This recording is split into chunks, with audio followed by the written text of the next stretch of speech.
Hi, everyone. Welcome to the a16z podcast. I'm Sonal. I'm here today with Chris Dixon and Olaf Carson Wee, the founder of a16z investment Polychain, which is a cryptocurrency hedge fund. And we're talking today about what that means, both as an asset class and in terms of protocol development, and more broadly, what happens when you bring capitalism to open source development and services. Okay, that's the intro. Welcome, guys.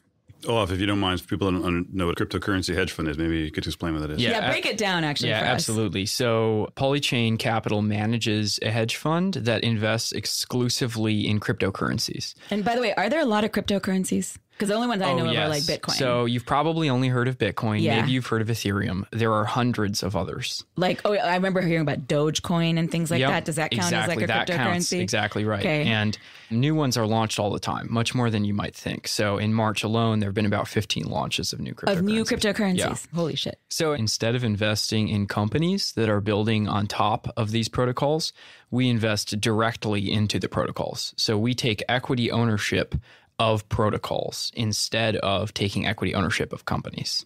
Let's pause on that for a minute because that's so counterintuitive, honestly, because the whole thing we've been touting here and the whole community's been talking about for ages is how important, yes, that Bitcoin and blockchain and everything related to the cryptocurrencies, the protocol is obviously very important, but because of what it enables. So I'm very confused by this concept of investing in a protocol. Well, Can you guys? The way I think of it is like, imagine you were back in 1993 and the internet was starting. There were two ways you could have imagined investing in that. One was to invest directly in companies like Amazon. And if you were fortunate enough to invest in Amazon, of course, that would be a phenomenal investment. A lot of people didn't have access to that or invested in companies that weren't as successful as Amazon. Another way to have sort of bet on the internet would have been to do something like buy domain names, which a lot of people did, actually. They called them domainers, and there were a bunch of people that saw the value there, and a lot of them bought, whatever, pizza.com or something. And at the very beginning, you'd buy for $8 or whatever the domain registration fee was. The aggregate value of like .com domain names today, it's hard to add it up, but it's certainly in the many billions of dollars. Oh my God, that's insane. So just like, a typical 5-letter English word as an example, .com is probably $500,000 to $1 million. So, you can just sort of go through the dictionary and figure out how the total value. And so I think it's very analogous to that. What you have is people inventing these new protocols that have, things like they could be for doing distributed storage or distributed payments or a bunch of different use cases. The difference now is that you can invest, for example, directly in a company like Coinbase, which we here did, and actually Olaf used to work at Coinbase, or you can invest directly in the protocol. And so what Olaf is doing is essentially think of it as a bunch of new things like the internet getting started today, and they have the feature where you can just go buy domain names, and you're buying domain names in a sense, right? Yeah, in a sense. It's more of a pure play is the way I like to think about it. So instead of investing on the application layer, which you're taking a bet on a specific team, a specific business model, a specific... So that's like Amazon, Yahoo, yeah. Those are the application layer of the internet. Exactly. Yeah. And we're betting a layer below that. I think in this space, disproportionate value accrues to that protocol level. So even if you look empirically at, say, Bitcoin, the seed investors in Coinbase have done very well on that investment. But when they made that investment, Bitcoin was at about $5. Yeah. And they would have done effectively just as well by simply buying Bitcoin. You look at the Ethereum ecosystem, there's been very little venture funding into Ethereum companies. Ethereum here being an alternative blockchain to Bitcoin. But Ether itself has grown in value by over 100x since it was created. In addition, the crowd sales, where people are actually raising money for application-specific cryptocurrencies. That's like app coins, right? Like app coins or app tokens. Those token launches on top of Ethereum have raised over $300 million. Can you talk about that for a minute? Because I'm actually just trying to understand what the hell an app coin is in the first place. When a lot of people think about Bitcoin, they think about money or currency. They think about this broad-based way to generate value and transfer value. Really what's happening now is people are creating, I like to call them application-specific tokens. And these are basically a monetary layer added on top of a specific type of application. I'll give you a concrete example. There's a project called Golem. Like named after the Lord of the Rings character? I don't know how they got the name. Sorry, I but, my Golem impression? Yeah, they maybe did. So Golem is a peer-to-peer marketplace for computation. This means that instead of shutting my computer at night, I can rent out the CPU and GPU cycles to some developer in South Africa or Japan or something. And all those payments happen in these Golem network tokens. So that Golem network token is not really money in a sense. It's really meant to just add a monetary layer to this one specific peer-to-peer network. And so when you're when you're buying that token, you are buying either the ability to rent out CPU or GPU cycles, but you can also look at it as owning equity in this peer-to-peer protocol. Oh, that's fascinating. So when we, hold something like Golem tokens, we're really betting that this peer-to-peer protocol for computation will grow. Now, the interesting thing about these projects in this ecosystem is that there literally aren't companies. So suppose you liked this Golem protocol and you wanted to invest like Andreessen Horowitz invests in companies. There's really no vehicle. You can't invest in Golem because it's a project, not a company. It literally doesn't exist. So the only means to gain exposure to this new ecosystem is to buy cryptographic tokens or cryptocurrencies. If you rewind, like it would have been awesome, like Linux started in the early 90s. There's a foundation, there's no company. At the time, it was a hobbyist project. Today, it's 99% of the computers in the world. I mean, it's That's right. It's Android, it's everything in the data center, it's et cetera. So so you're saying if there was a way to invest in like the company Linux, it would have been if you could have invested in something that had some correlation to the adoption of Linux, it would have been one of the all-time great investments. Yep. Are there any other benefits to people investing in these at the protocol layer, the way you're describing? Because and don't take this the wrong way, it's just benefiting off it monetarily. Like, is there any other benefit to the ecosystem? Well, no. So the flip side of it is you go look at like Linux and all these other open source projects. They had to run around raising money, or look at. In fact, Linux has a huge number of corporate partnerships. Look at the Heartbleed bug, right? So this is a fundamental flaw in SSL that was discovered, I think, a year ago. Yeah. And if you look at it, like the foundation that's this nonprofit foundation that supports SSL, which is the core kind of encryption protocol of the internet, and I think their budget is like $500,000 a year or something, and they have to go. On it or no, something. And they have to go every year and do like what nonprofits do. And so we've basically, we've got all these funding models in Silicon Valley for companies, but these companies are mostly built on these open protocols, and these open protocols are neglected, and the developers are forced to kind of go around and kind of beg for money. What this provides is it now kind of brings capitalism into protocol development. Yeah, exactly. Yeah. So we've already seen the creators of many of these open source protocols make lots of money on this. I mean, the creator of Bitcoin, whoever he or she or they are, has, over $1 billion in Bitcoin. So I think we're already seeing this play out a little bit, and it creates the same economic incentives for these projects that you might get as a startup.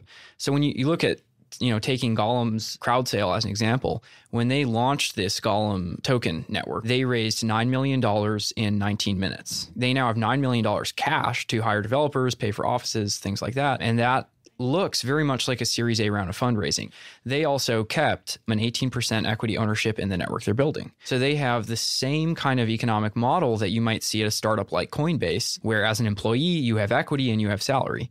And now you have, quote, shareholders. Exactly. And so the thing is that it creates this economic incentive model for founders of open source protocols in a way that has never existed before. Absolutely unprecedented. The flip side of that, as you pointed out, is that now the users of the Golem network or any of these peer-to-peer networks, and there are so many of these launching, it's pretty incredible. They are the equity holders, right? So when you look at centralized web platforms the last 15 years, all the major web services, Twitter, Facebook, Uber, Etsy, eBay, whatever it might be, it's basically a company that built a platform. All of the value for users on that platform comes from other users. Yeah. When it's peer-to-peer network, but there's a central entity getting all the benefits. Somebody owns it. And these are the networks that nobody owns. Just like nobody owns the internet, nobody owns email. These are networks where the value, instead of accruing to a central entity, actually accrues back to the users. And the thing is that this creates a really, really strong network effects among the user base. So you can see in Bitcoin sort of fanatics of Bitcoin. I was once one of these. And I would admit I was one. Yeah. And you don't see that sort of fanaticism around users of Facebook or users of Uber. Even the power users, like they like the product, but whatever. People in Bitcoin are fanatics. And it's because they not only gain value in a more traditional sense of network effects when the user base grows, they also actually gain wealth from that user base growing. And so this idea of users owning the networks that they participate in on the internet, I think is extremely powerful. I think another sort of broad historical way to look at it is if you look at the protocols we use today, so emails, SMTP, the internet is TCP/IP, HTTP, HTML, et cetera. These these were all developed 20 plus years ago, right? Yeah. There's very few protocols that we use today that were developed in the last 20 years I can think of. I mean, maybe BitTorrent or something, but for the most part, that's sort of niche. And so, and those were specifically developed by, academia and government funded projects. And so you had kind of this golden era of protocols. And that was funded by governments and academics. And that was back great. then, just to remind people, that was a time when you actually needed those entities only to be able to fund those. Well, there was, because there was no capitalist sort of economic motive at the time. Then, of course, the internet bubble happened, the capitalism moved in. And what you've seen since that period is, as Olaf was saying, like a dramatic kind of centralization of power in private companies, which, and a dramatic drop off in the rate of kind of open protocol development. Yeah. Right. I mean, so you're saying there's only been like one or two in the last 20 years. Like one of the big battles, like RSS is a good example where that was a more recent protocol, which was sort of an open social protocol, which last decade, sort of in the 2000s, had made a run and got popular for a while and could have been a real rival to these closed social platforms like Facebook and Twitter. It unfortunately lost. I mean, it's still used at the fringes here, but it basically lost. Yeah. I mean, so basically it's not the central feed the way there was a battle last decade. A lot of people might not have been aware of it, but there was a battle between open and closed in social, and closed won, right? I mean, there was a whole wave of companies that were doing the alternative Facebooks and the alternative. I was involved in some, invested in some. Closed won and open lost, unfortunately. I think for the benefit of the world. Anyways, whatever your political views on that, it's clearly closed one. There's a lot of different theories, but one obvious one is just they had all the money. They had all of the energy, they had all the people. They had all the developers. I would also like to add that the other reason for the theory is that they also had a centralized model of coordination, which meant a better user experience and a bunch of other features that kind of create that. You have a great user experience with email. Gmail is a great user experience, and it's built on open protocols. I would disagree with you. I think that like web browsing is a great user experience. It's an open protocol. Like my view, people can disagree on this. I think it's because that's where all the money and all the energy and everything else, that they had the better business model. They, meaning closed, had the better business model for the last 15 years. Now that closed camp. Okay. Yeah. Now open is developing its own kind of business model around this, which I think is going to shift a lot more energy, I hope, and money and funding and a whole bunch of other things back to the forces of open have a new set of new arsenal. And it actually works on multiple levels. They have a new funding mechanism, which is the app coins.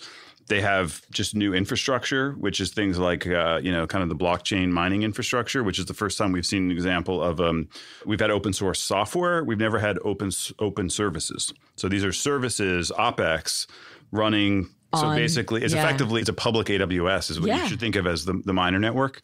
So miners is this thing which, if you read the New York Times, they're like, oh, it's a waste of energy. Like, okay, but it's actually running this public. And it's like saying a public park is a waste of space or something. It's it's public infrastructure that can be used for all sorts of things. Like without the coordination of a central authority. No, there's no central authority, no central owner. And to the extent there are owners, they're the protocol token owners and individuals, and no central point of control, no choke point. No one can no one can say they can't just cut you off the way that certain social networks cut off developers. Yeah. As a developer, you can now invest in this. You can build things on top of Ethereum with the knowledge that no one can, Vitalik, who's the kind of the leader of Ethereum, can't pull the rug out from under you, even if you wanted to. It's self-sustaining. So clearly the reason that open might be winning, besides the fact of your argument that this capital is rushing in and all these other things, how do we solve the problem of trust without having a central authority in the middle? The brilliant thing about these systems is the premise is that you do not trust any individual party. Trust no one. Yeah, you trust no one. If you're a very paranoid person, these systems make great sense because you assume that there are all sorts of bad people out there trying to steal, trying to dupe the network, trying to convince the network that they have a valid, transaction when they don't, or things like that. But when you have this decentralized sort of swarm incentive structure, and this is what's created, say, through Bitcoin mining, you create this protocol that actually incentivizes very precise human action, and then without a centralized kind of top-down hierarchy, but instead a sort of swarm of naturally incentivized economic actors, you can create an amazingly precise organization through this kind of decentralized incentive structure. Let's quickly break down why those people are incentivized. It's because they're getting something out of this network. Yeah, exactly. Past efforts failed because no one had incentive to contribute resources. And, the contributors to Linux had to monetize in all sorts of, other supplementary ways, but they're actually building Linux and growing the Linux user base didn't really make them any money directly. Right. Now, as a lead developer behind one of these blockchain-based protocols, you can actually make money every single time a new user signs up and is interacting with this blockchain. So this incentive structure, as you put it, is very important because it leads to this organic growth that's completely decentralized, completely trustless. It's totally permissionless. Nobody owns the blockchain, just like nobody owns the internet. So you cannot shut down anyone. Anyone can participate in any way that they want. And it's for that reason, to me, an open and free system. How do you know which protocol? And I think this is important because we all heard about Bitcoin, but as you mentioned, there's Ethereum, and apparently there's like 15 more of this new ones this month. How do you know which ones matter? And how did it affect what you're trying to do? Yeah, I mean, this is what I spend all of my time doing. So we think a lot about basically technologies that are enhancing what these protocols are capable of. Ethereum is a great example. Bitcoin has a kind of programming language that allows you to interact with the protocol. It's called a scripting language. And Bitcoin's scripting language is really limited. It was designed this way intentionally so that people couldn't kind of screw up the protocol in the early days. Yeah. Now, the creator of Ethereum, Vitalik Buterin, and the great team behind him has created a programming language that is Turing complete. What Turing completeness means is you can basically build anything. So any computer science language that is Turing complete can build anything that any other Turing complete language can build. What does that mean? It means that if you can build an application in one language, you can also build it in any other Turing complete language. What this pragmatically means is that you can write arbitrarily complex software and have it execute in the Ethereum blockchain, much in the way that a Bitcoin transaction would execute in the Bitcoin blockchain. So you can build all sorts of more advanced features in Ethereum that are simply not possible with Bitcoin. And Ethereum's language, it has Solidity, which is like JavaScript, and Serpent, which is like Python, whereas Bitcoin is more like bytecode. It's almost like assembly, very, very low level. Solidity is very similar to JavaScript. Yes. It's a very accessible language. So if you're familiar with basic, web scripting, you can kind of write an Ethereum contract. So people may have heard of Bitcoin and Ethereum. Can you talk, and you mentioned Golem, can you talk about some of the other, absolutely. Of the other coins you're excited about? So I can cover, both application-specific tokens as well as new blockchains that are kind of, meant for developers to build these applications on top. So one underlying blockchain that I'm excited about is called Tasos. Tasos is interesting because it uses a proof of stake consensus mechanism instead of mining or proof of work. What this means is that the actual proof of stake. Yes, the actual holders of the coin act as the miners. So they are the ones actually validating transactions. The really interesting thing about Tasos proof of stake system is that the governance is also pushed to the coin holders at the protocol level. What this means is that instead of governance, and by governance I basically mean decisions about how to upgrade the protocol, instead of those happening in a room full of developers or conversations with miners these conversations are very opaque and they don't happen at the protocol level. They happen outside the protocol. In Tasos, all of those governance decisions happen at the protocol level. People effectively vote with their coins and the protocol will change based on what those coin holders want. It's not unlike a stockholder of a company. I mean, exactly. It's like your point about network equity earlier. So you own more equity if you own more stock. And yes, exactly. Therefore, more coin is more ownership. It's a much more democratic system where the holders of the coin actually have say in how the protocol moves very directly. So that's an example of a more underlying blockchain that's really designed for developers to plug into in order to build kind of application-specific tokens. What are some of the applications that could be built on top of Tasos? Tasos is very similar in some ways to Ethereum in that it has this Turing complete scripting language. So again, it's unlimited. Anything that you can imagine is possible effectively. Wow. Okay. So thinking about a more application-specific token, one that I'm interested in is... And by the way, sorry, just to interrupt you for a second. When you keep referencing application-specific tokens, that's your version of saying app coins, which is the shorthand that everyone else uses. I would say no one has standardized on the... Yeah, no one has standardized. I like to be very precise in my language just because the nomenclature is all over the place. So yeah, there's no real... It's usually a good sign. It's a sign of a fertile, creative early...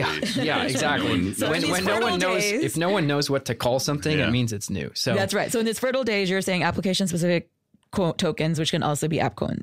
Interchangeable. So, an interesting, token that I like is called Maker, or MKR. So Maker is really a sort of whole governance and insurance system for a separate coin that is pegged to the USD dollar value. So you're going to have to break that down, because I actually don't even understand. Well, I don't even understand it too, because I thought part of the whole point of all of this was not to peg it to like things like the US dollar and gold. This is actually, you can view that as a feature or a bug. These coins are traditionally very volatile, and it's because there's speculation and trading and things like that. Now, for certain applications, this causes problems. Suppose you're holding money in escrow, or you're fundraising on the blockchain. You're taking in money that could change in value, sometimes aggressively over days or weeks. So I think there is a need for a stable coin. And basically the idea is a coin that doesn't change in value. Now, the naive way to do this is to put $10 million in a bank account, issue 10 million stable coins, and say, hey, it's backed and it's pegged to the dollar. But that doesn't really work, because now there's a bank account and someone has control of that bank account, and there's a legal entity, and it's just not how blockchains work. There's all sorts of flaws there. So you have to have a stable coin that's actually endogenous to the blockchain and actually creates that stability through incentive mechanisms that are on the blockchain. Yep. What the Maker system is attempting to do, and I view it as hugely ambitious with, likely a high chance of failure, but if they can pull it off, it's massive. And it's basically a system of smart contracts here being the pieces of code in the Ethereum blockchain that are a bit more complicated than just transactions. It's kind of a patchwork of smart contracts to create a stable coin. And this coin then is pegged to the dollar value. And so then you can do transactions on the blockchain that will hold the value, as well as at least the dollar holds its value. You can't invest in these things right now without a mechanism like Polychain. Oh, yeah, you can. Yeah, you can. So this is the great thing to me, is that anyone in the world can go buy Maker. And these coins often have venture-style returns if you pick the right ones. But they're available to anyone in the world. Amazon, as Chris pointed out earlier, was available to a very elite group of venture capitalists. Right. And it's kind of a club of who you know. Right. And now intelligent 12-year-olds can go invest in So you're saying that's where the democratization comes in? There's a bunch of exchanges that are what they call crypto to crypto exchanges. So usually what you have to do is you go to Coinbase and convert your dollars, your fiat, into something like Bitcoin, and then you can go to these other exchanges and trade and invest from that Bitcoin way. into Maker or whatever. And now, probably the most liquid exchange for Maker is a smart contract based exchange. So we're getting even more abstracted from centralized services. The exchange itself is decentralized. Yeah, the exchange itself lives in the Ethereum blockchain. That's really, really interesting. Just to take a real world example, it'd be like completely removing NASDAQ and Dow Jones and letting people just... It's like a decentralized NASDAQ. Exactly right. So this is a whole new asset class you're describing? If you can invest in it directly or go through a hedge fund, or I understand the broad argument that we're bringing capitalism to open source, which has been, as you guys have observed, traditionally very under-resourced. So I buy that argument. I don't get why there's a hedge fund in this space. Yep, that's a great question. So as you've probably picked up based on this conversation, this space is very esoteric. Yeah. And it's hard to understand a lot of these underlying protocols. Yeah, so, you don't want to actually be a 12-year-old just throwing a dart in the dark. Well, what's interesting we should probably say, like, just for our listeners, we don't recommend, unless you really know what you're doing, you should not go buy these things. Do not try this at home. Ethereum and Bitcoin have gone up a lot, but there's a lot of these things that have gone down in value, and it's very likely that an average person who's not spending all day on these things will lose their money. So if you're listening to this, we are definitely not recommending. Do not try this at home. We get that message loud and clear. I just want to make a point, though, that that's also true of the regular stock market. Oh, I agree with that, by the way. Absolutely. Most people should not be investing in individual stock. They should buy ETFs. I mean, and someday, hopefully, there'll be a crypto ETF they could buy too. But for now, they should stay away unless you really know what you're doing. I completely agree. So, yeah, I think as an asset class, the thing that's so interesting is that you have units of protocols that you can invest in. There's equity ownership in open source projects. So to go back to this Maker project, when we wanted to do a deal with Maker and purchase some of these tokens, there was no legal entity behind them. It's a pure open source project, and there was no bank account they had. So there was no way we could send them money. So we actually had to send them Ethereum, this cryptocurrency, in order to receive MKR, this other kind of crypto token. And that's how the deal was done. There was no bank account anywhere involved in this process. And so it really is a brand new asset class in that also just when you look historically, this is uncorrelated with oil, gold, emerging market currencies, the equity markets, bonds. It's really just uncorrelated with everything else. And it's because it's a totally new phenomena. That's so fascinating. Okay, so going back to the protocols, you described Golem, you described Maker.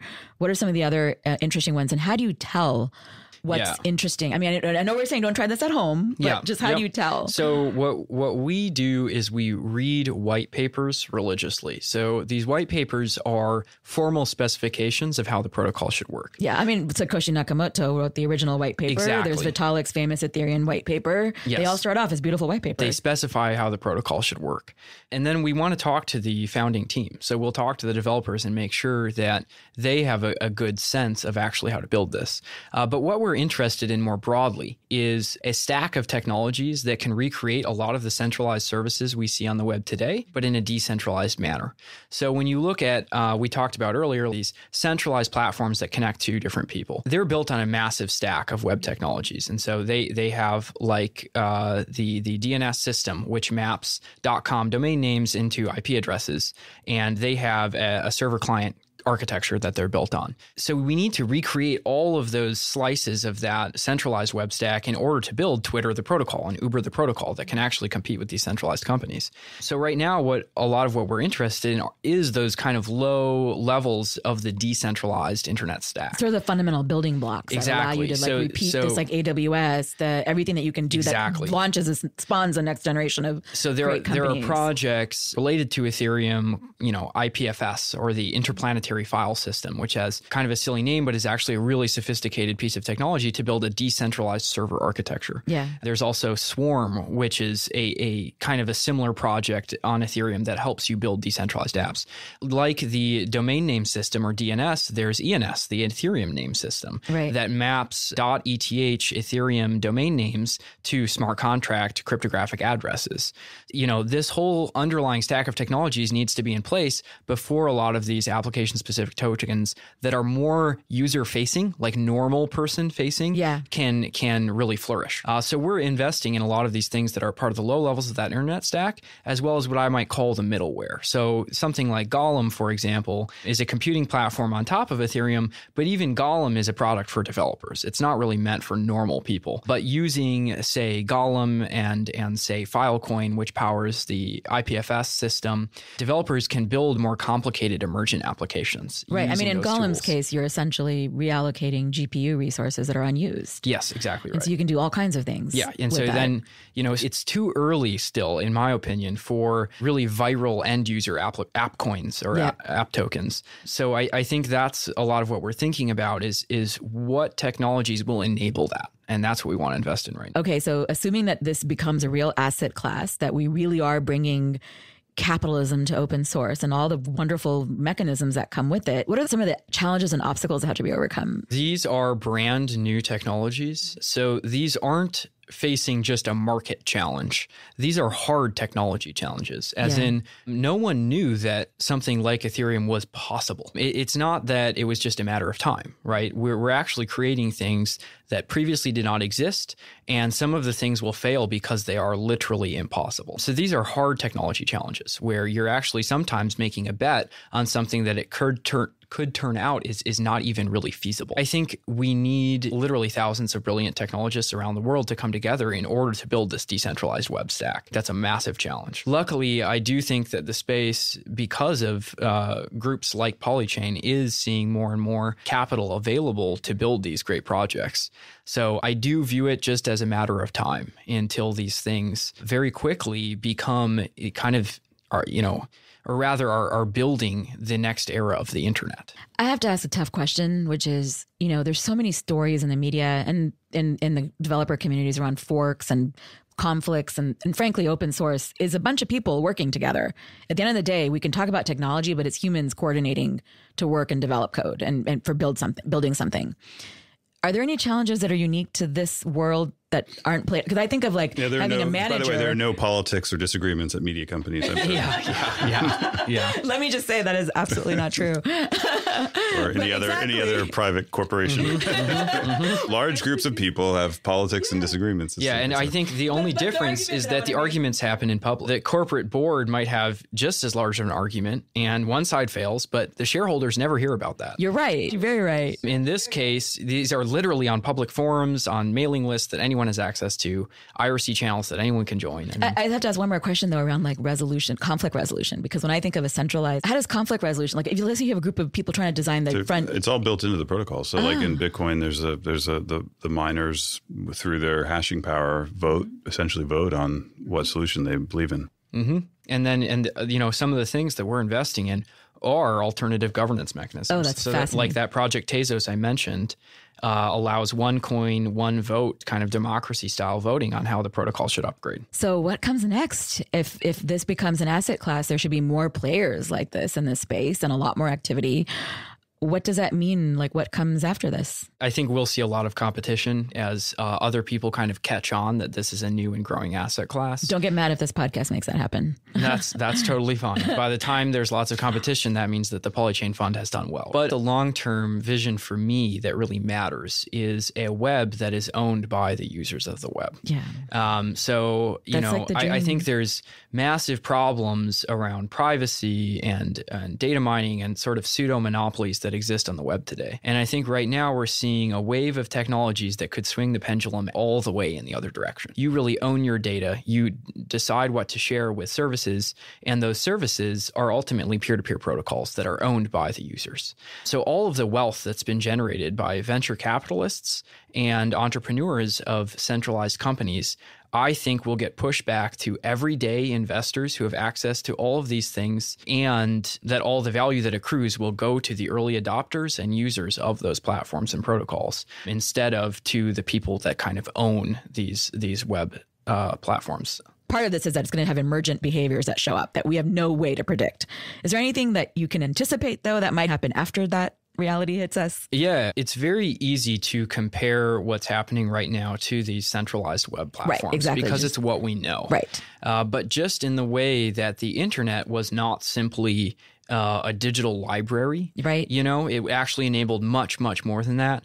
I anticipate that these protocols and economic incentive structures that create sort of swarm intelligence will generate things that we could never have imagined. Yeah. Just like the internet generated behaviors we never could have imagined. It might sound a little hand-wavy, but I do think the biggest things that come out of this right now, no one has ever conceived. That's amazing. Well, Olaf, thank you for joining the A16Z podcast. Thanks, guys. Yeah, thanks for having me. Yeah, thank you.